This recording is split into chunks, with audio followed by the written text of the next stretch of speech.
30초.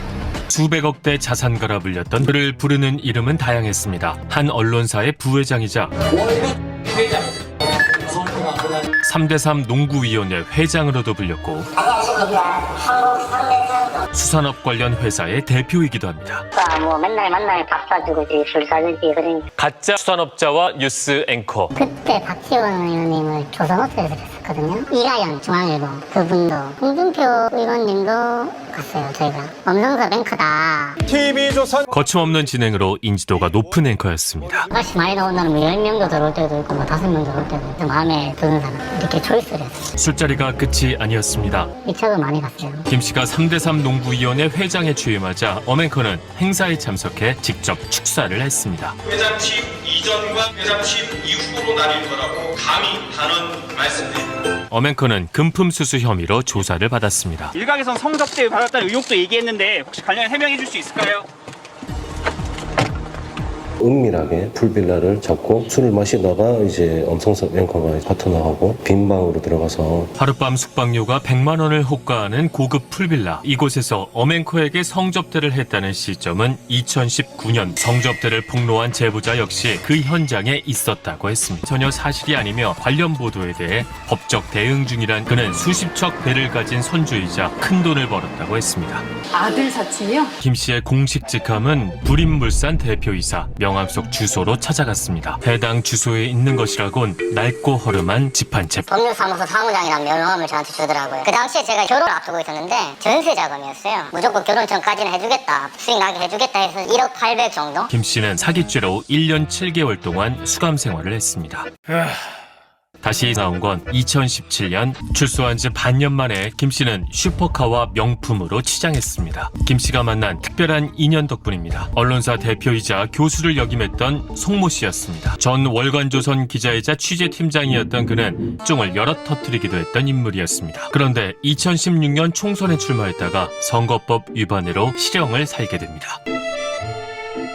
감방 동기로 만나 친해졌다고 합니다. 내가 밖에서 이런 사람이고 천억대 유사도 상속받을 것이다. 그럼 나도 투자하면 얼마를 주겠냐. 그는 김 씨가 하는 말을 그대로 믿었다고 합니다. 물건이다. 사업을 제안했는데 좋은 기회가 온 것 같다. 그가 김 씨에게 약 17억 4천여만 원을 보냈습니다. 송 씨는 거물 정치인을 소개했습니다. 김무성 전 새누리당 대표였습니다. 정치부 기자 시절부터 김무성 대표와 가깝게 지낸 데다 당대표 선거 시절 그의 특보로도 활동했습니다. 김무성 전 새누리당 대표는 자신의 형과 함께 김 씨를 만났습니다. 김 씨의 배를 타고 관광도 했다고 합니다. 김무성 형제는 사기판을 의심하지 못했습니다. 그렇게 투자한 돈이 86억 원에 달합니다. 수십억 투자금이 손쉽게 통장에 꽂히자 김 씨는 고급 아파트를 구매하고 슈퍼카도 사들였습니다. 투자 피해자는 더 있습니다. 현재까지 드러난 피해 금액은 116억 원이 넘습니다. 선동호생을 구입하려고 했대요. 그런데 코로나 왔죠? 태풍 왔죠?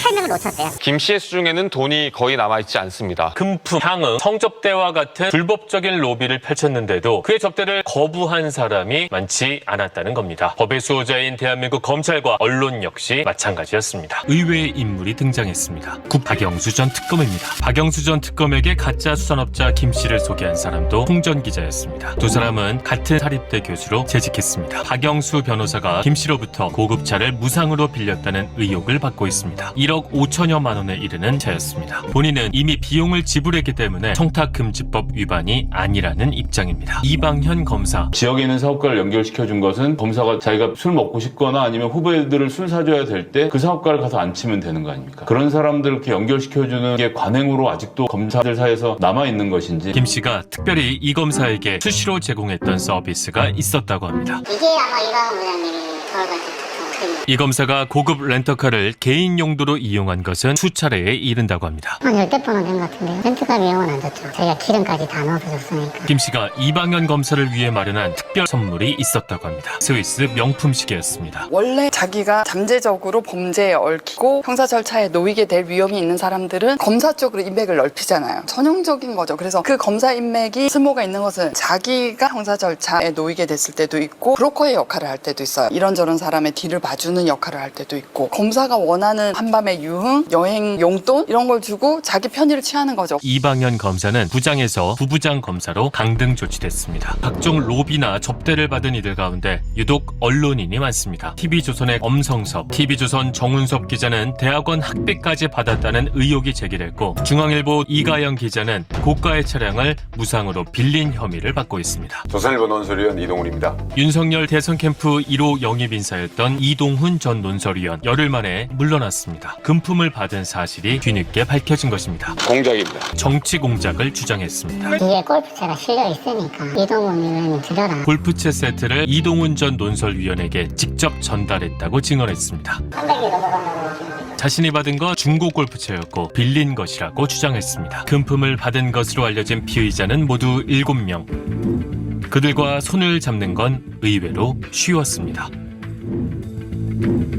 촘촘히 연결된 인맥의 카르텔은 서로가 서로를 끌어주고 당겨주는 신세계였습니다. 한국 사회에서 부패가 일상화되어 있는지 그들이 판단하기에는 자연스러운 교환이었다라는 거죠. 범죄자를 기소해야 할 검사, 사회 부조리를 고발해야 할 언론, 정치권까지 이번 사건을 통해 우리는 권력의 핵심들이 이 정도쯤이야라는 마음으로 얼마나 일상적인 접대에 익숙해져 있는지 확인할 수 있었습니다.